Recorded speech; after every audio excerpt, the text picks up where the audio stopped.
Hello everybody, welcome to iGary's Vlogs. আৰু এতিয়া আমি গৈ আছো আজি এখন পৃথিৱী বিখ্যাত ঠাই ভ্ৰমণ কৰিবলৈ লগত কোন কোন আছে দেখুৱাই দিম আৰু এটা আহিবলৈ বাকি আছে আজিৰ টিমটোৰ এই দুখন বাহন আৰু এখন বাহন আহিব হাই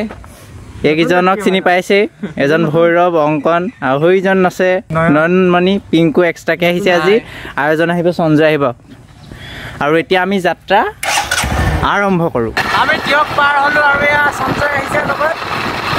চলাই আছে পুৰা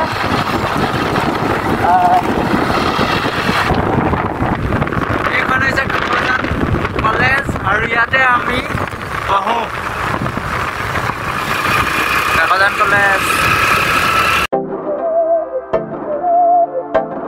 ককিলামুখৰ ৰাস্তাত আমি সোমালো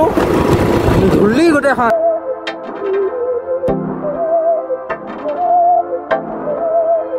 আমি ককিলামুখ পালোহি প্ৰাকৃতিক পৰিৱেশ চাবলৈকে আহিছো আৰু ইয়াতে ইমান ধুনীয়া ঠাই বিল পিটনি দলনি সব আছে ইয়ালে বহুতো চৰাই আহে আৰু যদি কেতিয়াবা আহিব বিচাৰে তেতিয়া আহিব পাৰে ককিলামুখলৈ গোটেইখন এতিয়া নীলাই হৈ আছে আকাশ নীলা পানী নীলা একদম তাৰ মাজে মাজে সেউজীয়া ঘাঁহবোৰ ওলাই আছে এতিয়া আমি আৰু ভাল জেগা দেখুৱাম আপোনালোকক ভিডিঅ'টো শেষলৈকে চাই থাকিব আমি ককিলামুখ পালোহি আৰু আপোনালোকক এতিয়া কৈছোঁ যে আমি যাদৱ পায়েঙৰ ঘৰলৈ আহিছোঁ আৰু ইয়াৰ পৰা আমি মোলাই ফৰেষ্ট যাম আৰু এইটো এতিয়া যাদৱ পায়েঙৰ ঘৰতে আছোঁ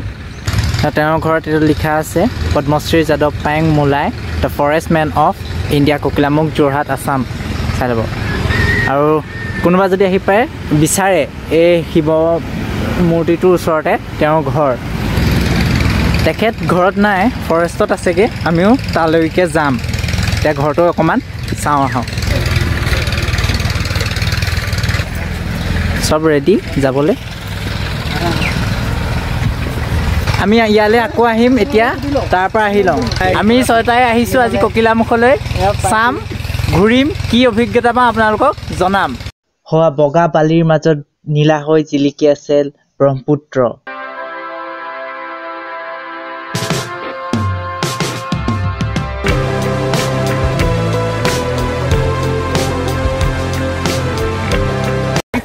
আমি ফাৰ্ষ্ট যেতিয়া মানে ককিলামুখৰ সেইটো পৰা পালোহি মানে যাদৱ পায়েঙৰ ঘৰ তাৰ পিছৰ পৰা লাহে লাহে আহিছোঁ আহি ফাৰ্ষ্ট এইখন নৈ অকণমান আছে এইখন আমি পাৰ হৈছোঁ জোতা খুলিবলগীয়া হ'ল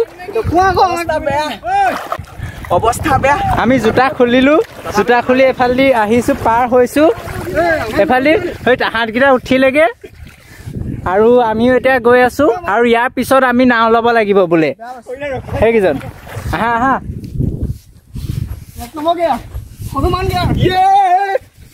এতিয়া জঁপিয়াব দৌৰিব লাগিব তেতিয়াহে হয়তো তাত উঠিবগে পাৰিম লেটছ গো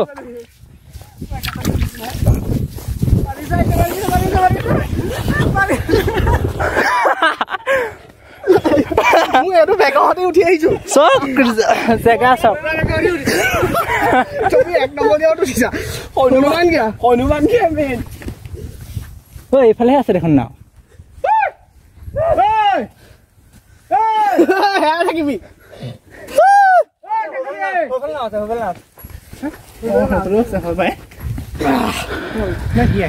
ভাগৰ লাগিছে চাইকেল চবতকে বেছি this is call adventurous trip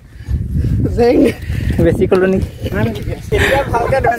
আৰু এতিয়া আমি এই নৈখন পাৰ হ'ব লাগিব মানে এই সুতিটো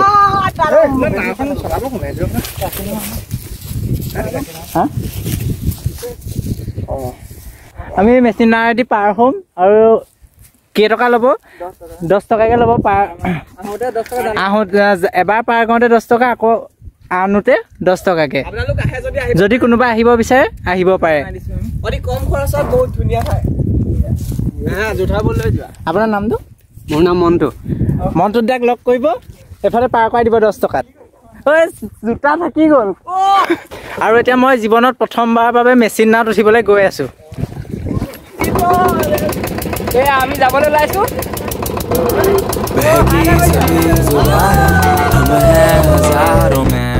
अब की कमी जरा है, हर चीज खास है, अब है जो है वो समा है, तुम रह सकी तो रबा है। এয়া সব আমি পালোহি আৰু এয়া নামিব হৈছে বেছি দূৰ নাই খোজকাঢ়ি আহি আছো এতিয়া মুলাই ফৰেষ্টৰ ফালে আৰু ইয়াৰ পৰা 2 কিলোমিটাৰ মান খোজকাঢ়িলে আমি পামগৈ আৰু খেতি কৰিছে এইফালে যাব লাগিব এটা এইফালে যেনে আৰু হিমলু গছ জেগা ধুনীয়া ন আল্টিমেট কোন ফালে এতিয়া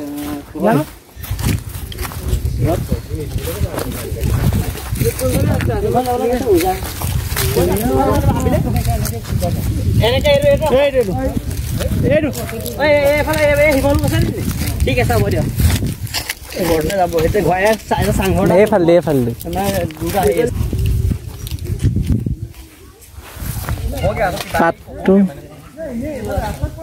চবতে একেটা গৈছে ধান গছৰ নিচিনা এইবোৰ দীঘল দীঘল কি হয় এইবোৰ সব হয় কেউফালে অকল এইটো গছে কোনোবাই জানে যদি ক'বচোন আৰু ভিডিঅ'টো যদি ভাল এতিয়ালৈকে পাই আছে তেতিয়াহ'লে কিছু ধেমালিৰ মানুহকেইটা আৰু এই পিংকু শইকীয়াৰ ছাবস্ক্ৰাইবাৰকেইটা গোটেইকেইটাই এইটো চেনেলটো ছাবস্ক্ৰাইব কৰি দিব চেনেলটো ছাবস্ক্ৰাইব কৰি দিবা আৰু বেল আইকনটো প্ৰেছ কৰিবলৈ নাপাহৰিবা আৰু ইজেন নকয় নি কিছু ধেমালি মালিকে বহুত ভাল লাগিছে চাবলৈকে চাব কিছু ধেমালি মালিকো ইয়াতে থাকিব এতিয়া ছাবস্ক্ৰাইব কৰি দিব চেনেলটো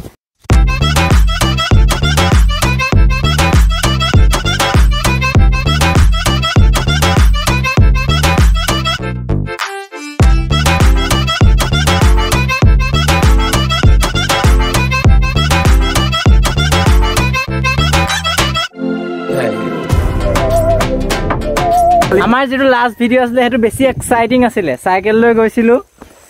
এটা বাইক লৈ আহিছো যদিও খুজকাহি ভাগৰ লাগিছে ওদু এটা আমি হাবি হমাম গৰুৱে ধান খাই আছে আৰু গৰুৰ পৰা ধান নাখাবৰ কাৰণে সাইডত কি বগৈ গছ দি থৈছে ভাঙি ভাঙি আৰু আমি হুমাইছো ওয়েলকাম টু মুলাই ফৰেষ্ট এইখনেই হৈছে যাদৱ পায়েঙে বহু কষ্টেৰে গঢ় দিয়া যান্ত্ৰিকতাৰ পৰা বিৰত থকা পৃথিৱীৰ একমাত্ৰ অৰণ্য আজি বেছি মিউজিক নিদু আমি জিটো ফিল কৰিছো হেতুকে আপোনালোকক দেখুৱাবলৈ চেষ্টা কৰিছো নেচাৰেলি হাবিৰ মাজত আছো কোনো বেকগ্ৰাউণ্ড মিউজিক নিদু বেলেগৰ বাকিও মান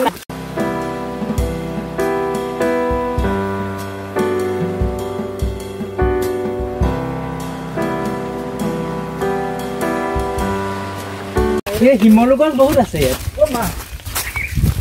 তললে চাই যাবা দেই আৰু লগত এডাল লৈ যোৱাটো ভাল আৰু ৰাইজ আমাৰ এই কভাৰচনৰ মালিক হাই আৰু মোৰ বগৰী আছে বগৰী খালি পকা নাই পকা কি ডাঙৰে হোৱা নাই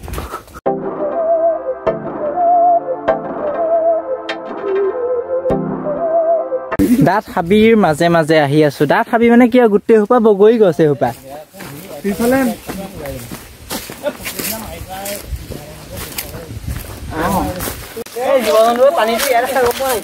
এখন নৈ এখন আছে নৈ নে পুখুৰী নৈ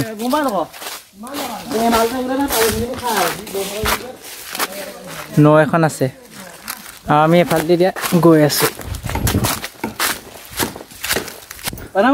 বহুত দূৰ খোজকাঢ়ি আহি আছো মুলাই ফৰেষ্টৰ মাজে মাজে হাবিৰ মাজে এখন নৈ বৈ গৈছে নামটো নাজানো কিন্তু জায়গাটো দেখিবলৈ বহুত ভাল লাগিছে মানে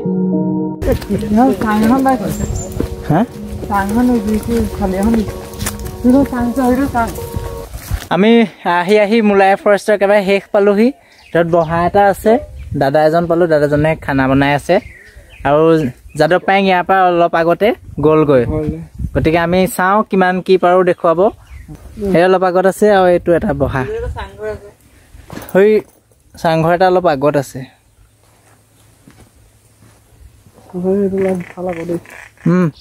একদম হেৰিয়াৰ পৰা একদম পকল মানে প্ৰাকৃতিক পৰিৱেশৰ মাজতে এইটো কিমান ধুনীয়া আছে এইবোৰ নেমু টেঙা গছ হয় না নেমু টেঙা যেন লাগিছে হয় দাদা এজনে ক'লে যে ইয়াত এতিয়া বাঘ চাঘ নাই আৰু বনৰীয়া মহো নাই চব ঘৰচিয়াই আছে কিন্তু বহুত এখন ডাঠ বহুত ডাঙৰ হাবি কিমান কিলোমিটাৰ কি আছে সেইবোৰ আমি তেওঁক আমি লগ যদি পাওঁ তেতিয়া সুধি ল'মগৈ আমি ঘৰ এটা দেখিছোঁ এইটো চাংঘৰ এটা মোৰ মাণ্ডু ভিডিঅ'টোত এটা চাংঘৰ দেখিছিলে আৰু এইবাৰো এই চাংঘৰ এটা দেখিছোঁ যদি পাৰোঁ উঠিমগৈ সেইটো হৈছে সেইটো চাংঘৰটো উঠিব পাৰি জানো এইটো উঠিব নোৱাৰিলোঁ কাৰণ উঠিবলৈ একো জখলা নাই সুবিধাও নাই বেলেগ একো আৰু গছত উঠিব নাজানো এইটো কিবা জন্তুৰ মূৰ হয় এইটো দাঁত হয়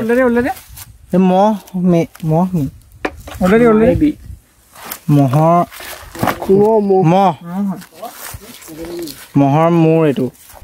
এই নৈ পাৰত এতিয়া আমি খাম কিবা কিবি লঘু আহাৰ কি খাম সেইটো পাওঁ ৰুটি মাংস কিবা কিবি আছে সেইবোৰ আমি খাম এতিয়া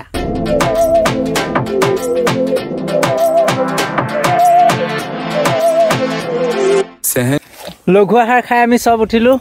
এতিয়া আকৌ আমি গৈ আছোঁ যাদৱ পায়েঙৰ ঘৰলৈ য'ত আমি থৈ আহিছিলোঁ বাহনকেইখন এজনে গাইড যাব বুলি ক'লে কিন্তু গাইড চাইড নাই আমাৰ লগত নিজে গাইড হিচাপে কৰিলোঁ ইয়াত হৰিণা চৰিণা পায় বুলি কৈছিলে মানে চাবলৈ পাম বুলি কিন্তু ভিতৰলৈ সোমাই যাব লাগিব য'লৈ আমি নগ'লোঁ কাৰণ কোনো গাইড নোহোৱাকৈ আমি যাব নোৱাৰোঁ গৰুৰ ডিঙিত টিলিঙা লগাই থৈছে হেৰাব বুলি তেতিয়া বিচাৰি পাব আকৌ সোনকালে আহিম এবাৰ থাকিব আহিম ৰাতিকে গাড়ী লৈ আহিব পাৰিব নাই এইডোখৰ পাৰিব কোনটা দি আহিব লাগিব এইটো এনেকে গাঙি দি এনেকে সোমাব লাগিব মানে স্কুটি বাইক সোমাই যায় না সেইফালে মেচিন নাওটো ৰখাইছে মেচিন নাওটো এনেকে গাঙি দি সোমাই এনেকে ডাইৰেক্ট যাব পাৰিব যাদৱ পায়েং ঘৰ তাতে আছে নে ইয়াত নাই ইয়াত নাই 5 নম্বৰ গাড়ী ঘৰ তাৰপৰা সদায় আহে ইয়ালৈ ইয়ালৈ আহে এইটো কি গছ নো এই গছ এইটো যে এইটো খেতি কৰিছে কি নামটো মাদুৰি মানে কি কৰে ইয়াৰ পৰা কি হয় মানে এইটো মাদুৰিৰ পৰা এনে কাম এটা কৰিব পাৰে নে ঘৰ চৰ বনালে বেৰ চেৰ লগাব পাৰে সেইটো মানে এইবোৰ যে এতিয়া কৰিছে অকল বিকিবনে নে কিনো মানে নাই বিক্ৰী নকৰে এইটো নিজে লগাই আৰু মানে হেৰিটো কাৰণে মানে এই পৰিৱেশটো ভাল হ'ব হ'লে মানে হেৰি শুকান হৈ নাযাবলৈ হয় নে সোনকালে হয় চাগে এইটো গছটো সোনকালে হয় এইবোৰ হেৰি পানীত নমৰে হয় নে পানীত একদম নমৰে এইটো সেইটো কাৰণে এইটো লৈছে মানে পানী বেছি নৈ যাব হৈ যায় নেকি এইটো পুৰা দ আছিলে বুজিছা নাই এতিয়া পলকে পেলাই এইটো বহুত বাম কৰি বন্ধুৰ সতে প্ৰাণ খুলি প্ৰাণৰ কথা পাতিছো তাৰপিছত আকৌ আৰম্ভ কৰিছো নতুন যাত্ৰা এনে বহু যাত্ৰাৰ শেষ মোৰ দেশ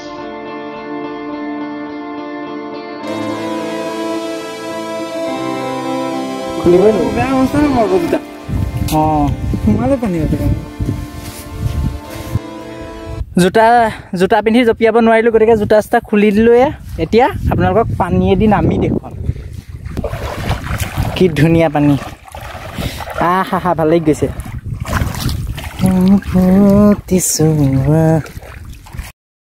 আমি এতিয়া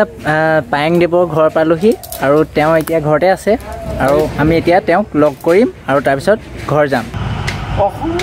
গছৰ স্তম্ভটো হৈছে হুলুং গছ সেইটো এছিয়া মহাদেশৰ চিপ মাত্ৰ গিবনত তিনিচুকীয়া ডিষ্ট্ৰিক্টতে আছে তোমালোকে এটাই কথা মনত ৰাখিবা এইখন অসম মানুহ চাবলৈ নাহে পৰ্যটক ইয়াত থকা গছ গছনি ইয়াত থকা চৰাই চিৰিকটি ইয়াত থকা জীৱ জন্তু চাবলৈ আহে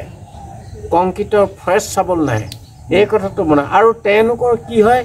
অসমলৈ আহিলেনো প্ৰদূষণমুক্ত অসম ইহঁতৰ হেনো তাত কি হৈ যায় আয়ুস ৰেখাটো দুদিন বাঢ়ি যায় সেইকাৰণে ইয়ালৈ আহে সেইকাৰণে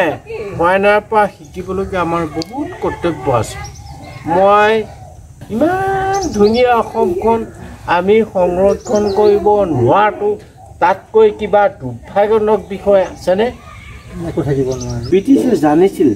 ভাৰতীয় মানুহবিলাক বহুত টেলেণ্টেড সিহঁতক যদি ব্ৰেইন ড্ৰেইন কৰিব নোৱাৰে সিহঁতৰ বিপৰ্যয় হ'ব সেইকাৰণে সোনকালে ইজৰাইলৰ পৰা এটুকুৰা কানাডাৰ পৰা এটুকুৰা চুৰ কৰি আনি বিশ্বৰ এটাতকৈ গণতান্ত্ৰিক দেশৰ সংবিধানখন ডাঙৰ বুলি স্বাধীন দিলে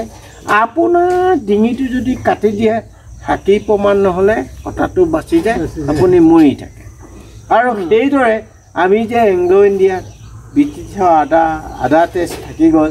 আমাৰ গাড়ী ষ্টেংটো ক'ত থাকে সদায় ৰাইটত থাকে যিবোৰ দেশ ভাৰততকৈ পিছত স্বাধীন হ'ল সিহঁতৰ নিজাববীয়া আইন Taiwan China Germany France Japan সিহঁতৰ সদায় লেফ্টত থাকে সিহঁতৰ নিজাববীয়া আইন সিহঁত ডেভেলপ হৈ গ'ল আমাৰ ভাৰতবৰ্ষৰ ৰখাতলৈ গুচি গ'ল আপুনি হেৰিখন কেতিয়াবা ষ্টাৰ্ট কৰিছিলে 79 কিমান দূৰলৈকে আছে সেইটো 550 হেক্টৰ আৰু 2000 হেক্টৰ নতুনকৈ লৈছোঁ 2012 চনৰ পৰা ষ্টাৰ্ট কৰি 11 চনৰ পৰা ষ্টাৰ্ট কৰিছোঁ সেইটো মোৰ দৃঢ় বিশ্বাস মই জানো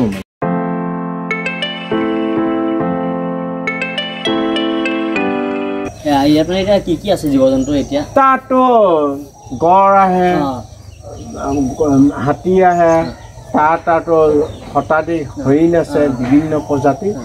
আৰু তাতকৈ ৰয়েল বেংগল টাইগাৰ আছে ৰয়েল বেংগল টাইগাৰ য'ত থাকিব নোৱাৰে ধৰক আপোনালোকে সৰু কিবা এটা আমি লৈ আহিছিলোঁ নাই এইবোৰ নিদিবা এই নহয় মই তোমালোকক ভাল পাওঁ মই অসমতে জন্ম লাভ কৰোঁ নহয় জানো আমাৰ হেৰি মানে পিন্ধাই উৎসাহ উদ্দীপনাটো তোমালোক কৰি যাবা আৰু তোমালোকৰ কথা আৰু তোমালোকৰ মোক এটাই তোমালোকক অনুৰোধ কৰিছোঁ তোমালোকৰ জন্মতিথি যেতিয়া আহিবা আগত কেক কাটিছিলে এতিয়া কেক কটাৰ বিনিময়ত এজোপা গছপুলি ৰুব লাগিব ফৰেষ্টমেন অফ ইণ্ডিয়া যাদৱ পায়েং তেওঁৰ ঘৰৰ পৰা আমি ওলালোঁ তেওঁক লগ পালোঁ আপোনালোকক ভিডিঅ'কেইটা দেখুৱালোঁ আৰু যদি ভিডিঅ'টো ভাল পায় ভিডিঅ'টো লাইক কৰিব শ্বেয়াৰ কৰিব ছাবস্ক্ৰাইব কৰিব চেনেলটো মানে আজি ভিডিঅ'টো ইমানতে শেষ হৈছে